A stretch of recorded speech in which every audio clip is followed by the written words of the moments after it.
Pronto, o meu nome é João Gaspar e eu trabalho em nanotecnologia. Eu, para aí há 2 dias, estava a falar com um colega meu, a dizer: olha, eu vou ao TEDx, Matosinhos, Yupi, eu tenho que explicar nanotecnologia, mas tenho que explicar nanotecnologia. Eventualmente uma plateia não sabe sequer o que é microtecnologia. E pronto, eu pedi à Manuela, da organização, a quem eu agradeço também pelo convite, por esta fita, e para tentar começar a explicar o que é nanotecnologia. Tenho aqui uma massa, tenho aqui uma fita, isto é um pêndulo, não é? Isto é física do liceu ou primeira da universidade. Eu largo isto oscila. Eu agora corto isto a metade, o tamanho do pêndulo é metade, já está a oscilar mais rapidamente. Eu agora tenho um pêndulo ainda mais pequeno, ainda oscila mais rapidamente, certo? Pronto. Isto tem para aqui meio metro, se calhar nem isso. Depois já tem 25 centímetros, depois já tem 12,5, não é? Eu agora continuo a fazer isto. À medida que eu faço isto, a frequência vai subindo, não é? Vai oscilando cada vez mais rapidamente. Portanto, se eu agora pego num metro, divido isto 10 vezes, depois outras 10 vezes, outras 10 vezes, outras 10 vezes, se eu fizer isto 1 milhão de vezes, tenho um micrómetro, já é uma coisa que é bastante rápida. Se eu fizer isto agora 1000 vezes mais, tenho um nanómetro. E é aqui em que as coisas começam a ficar realmente interessantes, porque a velocidade com que isto vai oscilar é muito rápida e eu posso usar isto realmente em aplicações que eu vou começar a mostrar e a debitar. Portanto, não se preocupem, as slides são muito técnicos, não têm que perceber, só têm que perceber o que é que significam. Já se falou aqui um bocadinho sobre as várias revoluções que existiram em nível de tecnologias. Por exemplo, começámos com a parte toda de mecanização, utilizar vapor de água, depois passou-se uma determinada, outra fase em que estamos já a falar em produzir coisas em massa, ter linhas de montagem com a ajuda da eletricidade. Depois há uma terceira fase, que é a fase já de computação, automação, e atualmente estamos a entrar na parte dos sistemas ciberfísicos, ou Indústria 4.0, IoT, e há quem já fala até numa quinta. Mas aqui, basicamente, Indústria 4.0 consiste em, não só temos computadores, temos tudo muito automatizado, tudo muito rápido, mas temos sistemas que são físicos, sistemas também que estão na cloud, temos muitos dados e tudo a comunicar, tudo a interagir uns com os outros. Pronto. Nanotecnologia aqui, o que é que pode fazer? Pode trazer sensores muito especiais, altamente sensíveis, pode ajudar a endereçar problemas relacionados com a energia, não é? E também pode ajudar na computação de quantidades muito grandes de dados. Okay?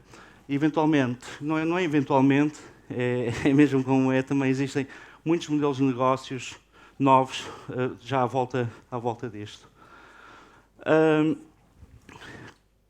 Quando nós olhamos a nível de aplicações, nós vemos que existem muitos tipos de sensores, muitos tipos de atuadores, muitos tipos de tecnologias que são usados, por exemplo, em wearables, ou seja, são sistemas que usamos. Sistemas em casa, para tornar a casa mais inteligente. Muitos dispositivos médicos, atualmente. Toda a parte relacionada também com a automação industrial. Toda a parte de carros que estão ligados e cada vez estão mais ligados. Em que mais cedo do que mais tarde vamos realmente ter veículos completamente autónomos e também tópicos aqui que já foram abordados, por exemplo, hoje, sobre cidades inteligentes, smart cities. Todas estas aplicações necessitam, por exemplo, de sensores. Necessitam de microfones, de filtros, sensores de pressão, acelerómetros, magnetómetros, giroscópios, sensores de temperatura, sensores de fluxo. Uh, eventualmente também precisam mesmo de sensores médicos, levam no chip. Okay? São ferramentas de diagnóstico altamente integradas, altamente concentradas e que conseguem ser muito sensíveis. Toda a parte de nanotecnologia, ou micro e nanotecnologia, é responsável pela maior parte dos sensores que têm ali. E se vocês pensarem no dia-a-dia, são coisas que realmente usam. Atualmente, um telemóvel tem vários acelerómetros incorporados. Okay? Um carro também tem acelerómetros incorporados no mesmo, que permitem, por exemplo, fazer com que tenhamos uma condução mais segura. Okay? No automóvel, atualmente, um acelerómetro consegue despolutar a abertura de um airbag se a aceleração for demasiado negativa, que é sinal de colisão. Okay? Pronto. Agora, como é que se faz? Não é? Portanto, já sabemos o que é que pode ser feito, mas agora como é que se faz, e à medida que eu vou dizendo algumas coisas como é que se fazem, também depois vou especificando ainda mais aplicações. Spintronics, estamos a falar aqui, é uma tecnologia em que são feitos sensores magnetorresistivos, sensores magnéticos, basicamente. Parte fluídica, ou microfluídica, ou nanofluídica, que basicamente estamos a falar de chips, coisas que são muito pequenas, que nos permitem, por exemplo, fazer análises de sangue ou de muito pequenas quantidades e sermos muito sensíveis a quantidades muito pequenas, por exemplo, de células cancerígenas que circulam no sangue ou determinar uma determinada proteína. Sensores, toda a parte de tecnologia flexível, como está ali no slide à direita, em cima, ali o que estão a ver, basicamente, é uma matriz de sensores de impedância que está a ser implantada. Neste caso é no cérebro de um ratinho, mas também existem este tipo de sensores que são implantados, por exemplo, em doentes de Parkinson, para Deep Brain Stimulation, e que ao serem estimuladas certas partes do cérebro realmente trazem qualidade de vida ao paciente. Estamos a falar de sensores MEMS e NEMS, são Micro Electromechanical Systems, Nano Electromechanical Systems, que são sistemas híbridos, que são basicamente sistemas que vibram. Okay? Aliás, como eu estava a mostrar em relação a este pêndulo aqui, são sistemas que vibram e que podem ser usados em muitos contextos. Por exemplo, um desses é a parte de acelerómetros, okay? Que novamente existe por todo o lado. Temos também toda uma tecnologia de maquinação de superfícies que nos permitem, estruturas, por exemplo, como estas daqui, em que nos permitem aumentar a área de uma área, digamos assim. Okay? Ou seja, eu posso ter aqui um painel, com, por exemplo, células solares, que tem uma determinada área. Se eu agora criar muitos pilares, não é? Eu vou ter não só o topo dos pilares, mas vou ter também toda a parte lateral dos pilares. Ou seja, aumentei a área total, a superfície total do meu dispositivo. Se eu conseguir fazer isso, se eu agora fizer, por exemplo, uma célula solar em silício, não em silicone, vou ter eficiências muito maiores nos meus dispositivos. Okay? E também tenho ali uma parte sobre grafeno, a qual eu vou tocar. Portanto, tecnologias micro e nanomaquinação, isto só são truques, mais nada. Nós basicamente somos engenheiros da parte micro e parte nano. A nossa base é silício e com isso o que nós fazemos são membranas, são estruturas que se mexem no plano, estruturas de plástico em que pomos sensores lá dentro.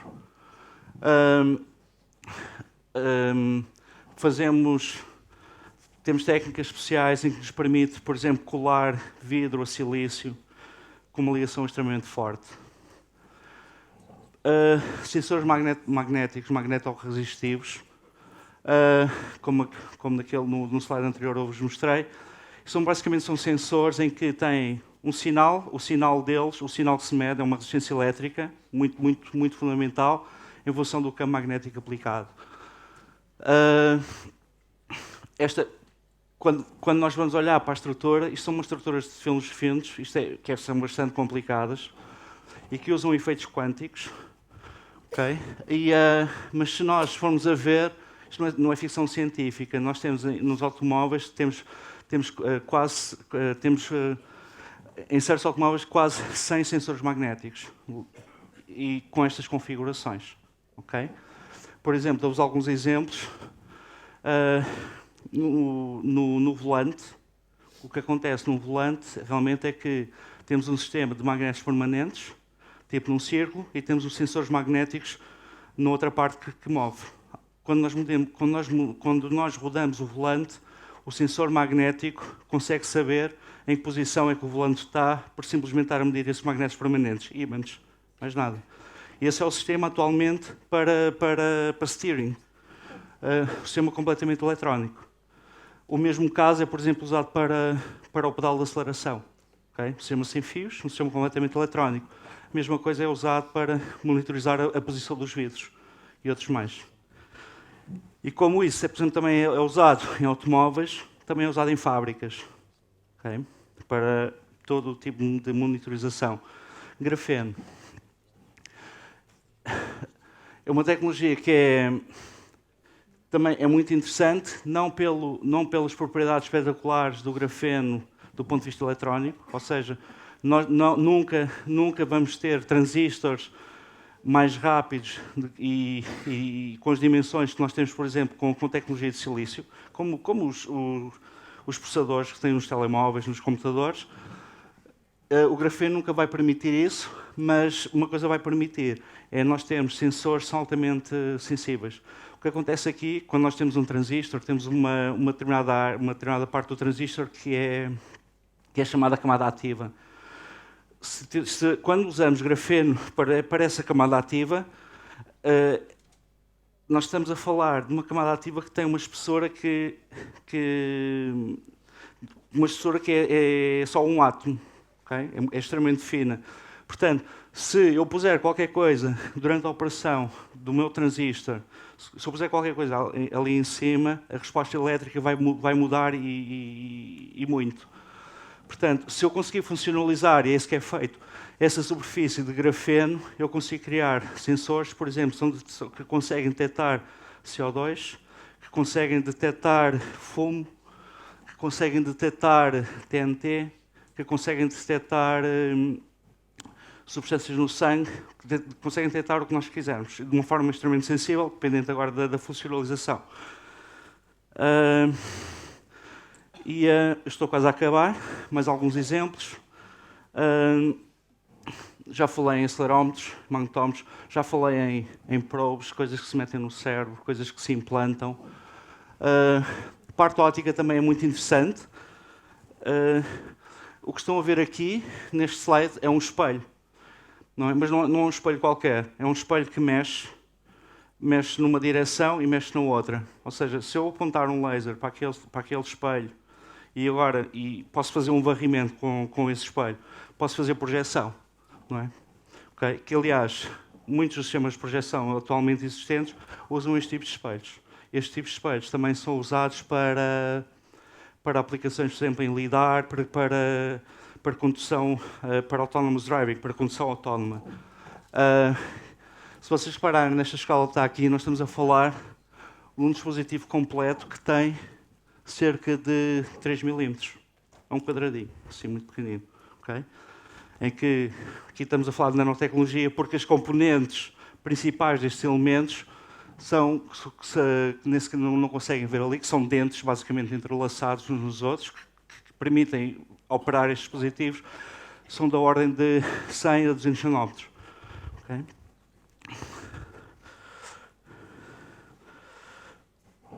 Eu vou só daqui deixar mais este exemplo. Eu falei também por exemplo, computação de grandes quantidades de dados. Okay?